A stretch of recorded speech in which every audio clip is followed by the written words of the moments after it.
پاکستان کے خلاف اور 25 کروڑ عوام کے خلاف یہ ایکشن ہوا ہے، یہ سازش ہے، اور 25 کروڑ عوام کو اس کا نوٹس لینا چاہیے، پورا نوٹس لینا چاہیے۔ میں کسی انتقامی جذبے سے یہ بات نہیں کر رہا، لیکن یہ معاملہ بہت سیریس ہے۔ وہ کون لوگ ہیں جنہوں نے یہ کام کیا اور کیوں کیا؟ وجہ پتہ لگنی چاہیے۔ میں نے تو جنرل باجوہ کے خلاف کوئی سازش نہیں کی، کبھی نہیں کی، نہ میں نے کبھی جنرل راحیل شریف کے خلاف کبھی سازش کی ہے، نہ کبھی کسی اور کے خلاف کبھی کوئی سازش کی ہے۔ ہم نے تو اپنا کام کیا ہے، ہم نے تو سڑکیں بنائی ہیں، موٹر ویز بنائی ہیں، بجلی کی لوڈ شیڈنگ کو ختم کیا ہے، ایٹمی دھماکے کیے ہیں، دفاع کو مضبوط کیا ہے۔ یہ JS-17 جو پاکستان بناتا ہے فائٹر پلین، اس معاہدے پہ میرے دستخط ہیں، اس پہ چائنا کے وزیر اعظم کے اور میرے موجودگی میں ہی ہم نے ایگریمنٹ سائن کیا وہاں پہ۔ اور اس کے بعد پاکستان میں CPEC ہم لے کے آئے اللہ کے فضل و کرم سے۔ پاکستان کی ترقی 6.3 پر لے کے آئے۔ فورن ایکسچینج ریزروز تاریخی تھے ہمارے زمانے میں، اور اس کے بعد ڈالر کو باندھ کے رکھا ہم نے 4 سال۔ یہاں تو ایک گھنٹے میں ڈالر اوپر نیچے جاتا ہے، 4 سال باندھ کے رکھا۔ یہ بیٹھے ہیں جنہوں نے یہ کام کر کے دکھایا ہے، ڈار صاحب پوچھیں ان سے کہ پاکستان کی ترقی۔ اور پھر ہم نے IMF کو خدا حافظ کہا، بھئی سب ریکارڈ کی باتیں ہیں۔ جس IMF کا آج اتنی صبح شام منتیں کرتا رہا، ہم نے خدا حافظ کہا۔ یہ بیٹھے ہیں، پوچھیں پاکستان کی ترقی، پاکستان کا بجٹ جہاں جو ڈیولپمنٹ بجٹ ہے وہ کہاں سے کہاں لے گئے ہم۔ آپ کے علاقوں میں جو سڑکیں بنی ہیں، جو موٹر ویز بنی ہیں، 10 گھنٹے کا سفر آج 3 گھنٹے میں ہو گیا اللہ کے فضل و کرم سے۔ وہ ایسے ہی ہو گیا، ڈیلیور کیا اللہ کے فضل سے ہم نے۔ اور سبزیاں سستی، چینی سستی، آٹا سستا، گھی سستا، گوشت سستا، بھائی ہر چیز سستی۔ مہنگائی کم سے کم لیول پہ تھی، ہمارے جانے کے بعد مہنگائی کو دگنا تگنا چوگنا کر دیا۔ یعنی چوگنا کیا، یعنی کہ قیمتیں کنٹرول میں نہیں رہیں۔ اور پاکستان کے عوام کو یہ سب سے بڑی سزا پاکستان کے عوام کو ملی، یہ ہے وہ سزا۔ یہ سزا مجھے تو ملی، لیکن مجھ سے زیادہ، کہیں زیادہ پاکستان کے عوام کو دیے۔ بتائیں مجھے، ذرا بتائیں وہ کس طرح سے جسٹیفائی کرتے ہیں یہ سارا ایکشن جو انہوں نے اس قوم کے خلاف کیا ہے۔ میری وجہ سے، میری دشمنی میں نے کیا بگاڑا تھا بھائی؟ میں نے کیا بگاڑا تھا وہ اس بینچ کا، جس بینچ نے یہ سسلین مافیا بھی کہا۔ اور یہ بھی آپ کو پتہ ہونا چاہیے کہ ان میں سے ایک جج تھا جس کا نام شیخ، کیا نام تھا، عظمت، ان کی کوئی عزیزہ تھی جس کا کوئی پروموشن کا کیس تھا۔ تو اس پروموشن گورنمنٹ سرونٹ تھی وہ، تو وہ اپنا میرٹ پہ ہونا تھا۔ تو اس کیس میں، کسی کیس میں یا اس کیس میں وہ کہتے ہیں جناب نواز شریف کو پتہ ہونا چاہیے کہ اڈیالہ جیل میں بہت جگہ ہے، میں وزیر اعظم ہوں۔ اور ایک جج صاحب یہ ریمارکس پاس کر رہے ہیں اپنے ملک کے وزیر اعظم کے خلاف کہ ان کو پتہ ہونا چاہیے کہ اڈیالہ جیل میں بڑی جگہ ہے۔ تو ان کی خواہش تو اس وقت سے تھی مجھے اڈیالہ جیل بھیجنے کی۔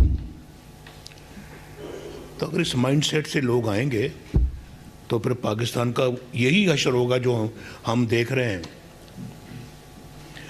اسی طرح ہوتا رہے گا، خدا نہ خواستہ ہوتا رہا ہے، 1947 سے ایسا ہوتا رہا ہے، اور نہ جانے کب تک ہوتا رہے گا اگر ہم نے سبق نہ سیکھا۔ یہ بہت افسوسناک بات ہے یہ جو میں آپ کے سامنے کر رہا ہوں، لیکن جو دکھ ہمیں دیے گئے ہیں اس کا کوئی مداوع ہے؟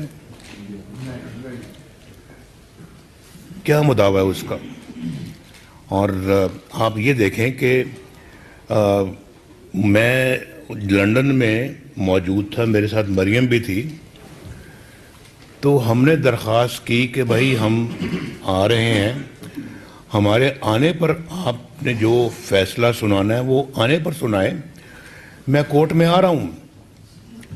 لیکن انہوں نے ذرا بھی بات نہیں مانی، میں نیب کورٹ کی بات کر رہا ہوں۔ انہوں نے فیصلہ سنا دیا، مجھے 10 سال قید سنا دی، مریم کو 7 سال قید سنا دی، جائیدادیں ضبط کر دی جائیں، جرمانے، بڑے بڑے جرمانے جو نا وہ ڈال دیے ہمارے اوپر۔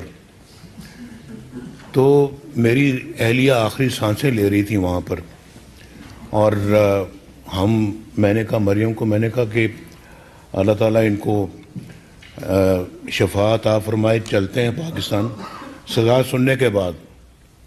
میں نے کہا بالکل جاتے ہیں، اور جو ہے وہ بھگتیں گے سزا، جعلی مقدمہ ہے، اللہ تعالیٰ پہ ہم اپنا معاملہ چھوڑتے ہیں، لیکن ہم یہ نہیں کریں گے کہ ہم سزا سننے کے بعد یہاں بیٹھے رہیں۔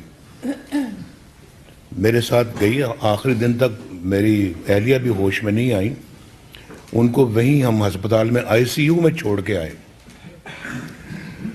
کبھی کبھی میں سوچتا ہوں شاید پتہ نہیں مجھے ان کے ساتھ رہنا چاہیے تھا، وہ بڑے کرٹیکل دن تھے ان کے لیے، زندگی کے لیے۔ تو ڈاکٹرز نے مجھے کہا تھا جب میں گیا یہاں سے، تو ہم بڑے خوش تھے، جا رہے ہیں، مقدمے کے بیچ میں سے ہمیں 1 ہفتے کی چھٹی لی ہم نے ان کی تیمارداری کے لیے۔ لندن گئے ہم، وہ گھر پہ تھے ان دنوں میں، تو ہم نے کہا چلیں آج شام کو جائیں گے، پہنچیں گے، ملاقات ہوگی۔ تو جب ایئرپورٹ پہ اترے تو ہمیں حسین لندن ایئرپورٹ پہ لینے آیا، تو انہوں نے کہا جی کہ آپ ابھی ہم ہسپتال جائیں گے۔ میں نے کہا کیوں، کیا ہوا؟ کہ رات کو ان کی طبیعت بڑی خراب ہو گئی، تو ان کو ICU میں داخل کر دیا گیا۔ ہمیں بڑی حیرت ہوئی کہ کیا بات ہو گئی، ایک دم وہاں گئے تو بے ہوش تھیں۔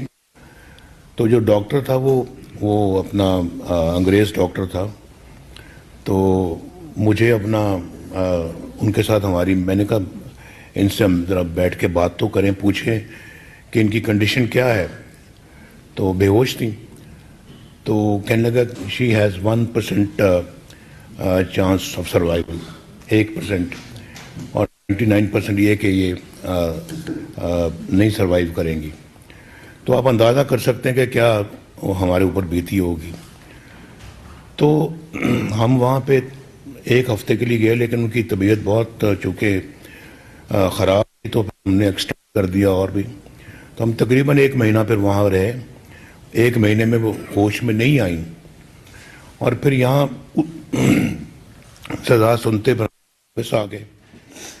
جس دن واپس آئے تو اطلاع ملی کہ وہ ہوش میں آ گئی ہیں، لیکن وہ ہوش میں آنا نہ آنا ہمارے لیے تو ایک ہی برابر تھا، کیونکہ ہمارا ان سے کوئی پھر رابطہ نہیں ہو سکا، سوائے کہ جیل سے میں ہفتے میں ہم 1-2 مرتبہ ٹیلی فون پہ جو پرمیشن ملتی ہے قیدیوں کو، تو وہ اویل کرتے تھے، تو اس سے بات ہوتی تھی ان سے، لیکن وہ بات کرنے کی پوزیشن میں نہیں تھی۔